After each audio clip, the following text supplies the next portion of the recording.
Hi welcome to my channel.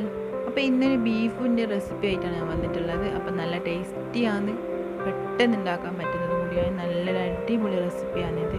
അപ്പം beef കുരുമുളകിട്ട് നന്നായിട്ടൊന്ന് വരട്ടിയെടുക്കുന്ന recipe നമുക്കിതൊന്ന് എങ്ങനെയൊന്ന് കണ്ടു നോക്കാം. അപ്പം നിങ്ങൾക്ക് എല്ലാവർക്കും ഇത് ഇഷ്ടമായിട്ടുണ്ടെങ്കിൽ എല്ലാവർക്കും ഒന്ന് ട്രൈ ചെയ്ത് നോക്കണം. നമുക്ക് ഇതെങ്ങനെ ഉണ്ടാക്കുന്നതെന്ന് നോക്കാം.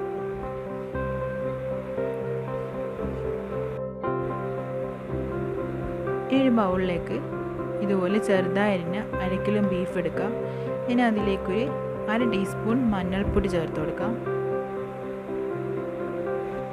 ഇനി ഒരു 1/2 ടീസ്പൂൺ മുളക് പൊടി, അപ്പോൾ കാശ്മീരി ചില്ലിയാണ് ഇപ്പോൾ ചേർത്തിട്ടുള്ളത്, നിങ്ങളെ എരിവിനനുസരിച്ച് ചേർത്താൽ മതി.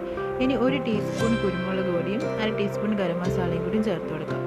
ഇനി ഇതിലേക്ക് ഒരു 1/2 ടീസ്പൂൺ ഇഞ്ചിയും വെളുത്തുള്ളിയും പേസ്റ്റും കൂടി ചേർത്ത് നന്നായിട്ടൊന്ന് മിക്സ് ചെയ്തെടുക്കാം. ഈ മിക്സ് ചെയ്ത ബീഫിലേക്ക് ആവശ്യത്തിന് ഉപ്പും കൂടി ചേർത്ത് നന്നായിട്ട് ഒന്നും കൂടി മിക്സ് ചെയ്തതിന് ശേഷം ഒരു 1/2 hour റെസ്റ്റ് ചെയ്യാൻ വേണ്ടി മാറ്റി വെക്കാം.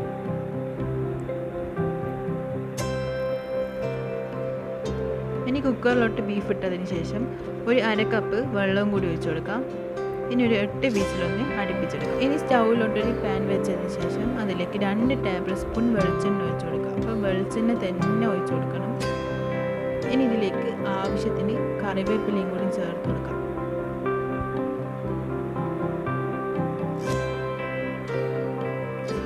ഒരു ടീസ്പൂൺ ഇഞ്ചി ചെറുതായതും കൂടി ചേർത്ത് നന്നായിട്ടൊന്ന് മിക്സ് ചെയ്തെടുക്കാം. ഇനി ഇതിലേക്ക് ഒരു 10 വെളുത്തുള്ളിയും കൂടി ചേർത്ത് കൊടുക്കാം.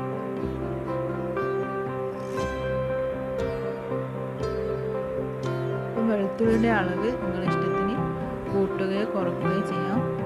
ഇനി ഇതിലേക്ക് 2 പച്ചമുളക് ചെറുതായി അരിഞ്ഞത് കൂടി ചേർത്ത് നന്നായിട്ടൊന്ന് വഴറ്റിയെടുക്കാം.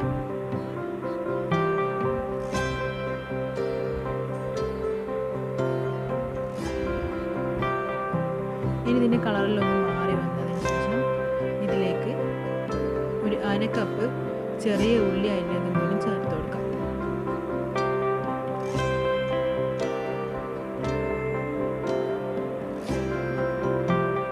ഇത് നന്നായിട്ടൊന്ന് വഴറ്റിയെടുക്കാം.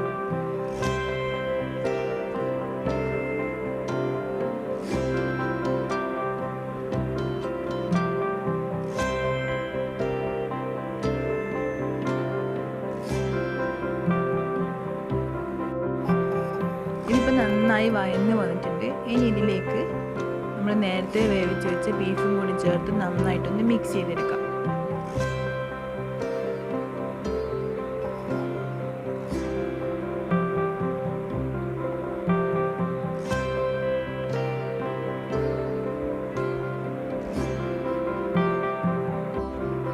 അതിൽ ബാക്കി വന്ന വെള്ളവും കൂടി ഇതിലോട്ട് ഒഴിച്ചു കൊടുക്കാം.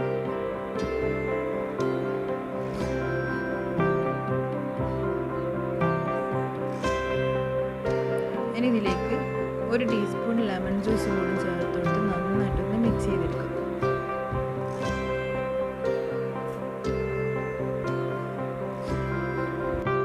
ഇനി ഒരു 1/4 ടീസ്പൂൺ ഗരം മസാല, ഒരു 1/4 ടീസ്പൂൺ കുരുമുളക് പൊടി,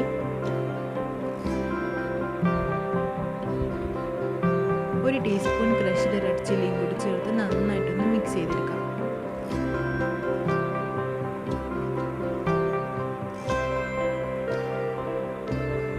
ഇപ്പം ബീഫിലുള്ള വെള്ളമൊക്കെ നന്നായി വറ്റി കിട്ടിയിട്ടുണ്ട്.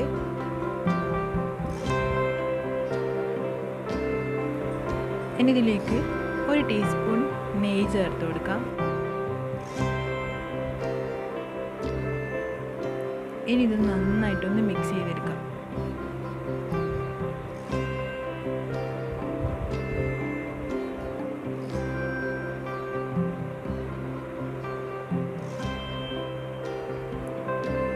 ഇതിപ്പോൾ നന്നായി മിക്സായി വന്നിട്ടുണ്ട്.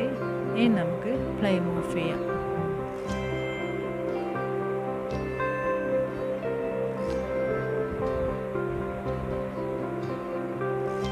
ഇപ്പം നമ്മൾ ബീഫ് കുരുമുളക് റോസ്റ്റ് ഇവിടെ റെഡി ആയിട്ടുണ്ട്. അപ്പോൾ നിങ്ങൾക്ക് ഈ റെസിപ്പി ഇഷ്ടമായിട്ടുണ്ടെങ്കിൽ ലൈക്ക് ചെയ്യുക, സബ്സ്ക്രൈബ് ചെയ്യുക. തൊട്ടടുത്തുള്ള ബെൽ ബട്ടൺ ക്ലിക്ക് ചെയ്ത് ഓൾ എന്ന് ക്ലിക്ക് ചെയ്താൽ മാത്രമേ ഞാനിടുന്ന വീഡിയോസിൻ്റെ നോട്ടിഫിക്കേഷൻ നിങ്ങൾക്ക് ലഭിക്കുകയുള്ളൂ. അപ്പോൾ ഇഷ്ടമായിട്ടുണ്ടെങ്കിൽ ഷെയർ ചെയ്യാനും മറക്കരുത്. ഇനി നമുക്ക് മറ്റൊരു വീഡിയോയുമായി പിന്നെ കാണാം.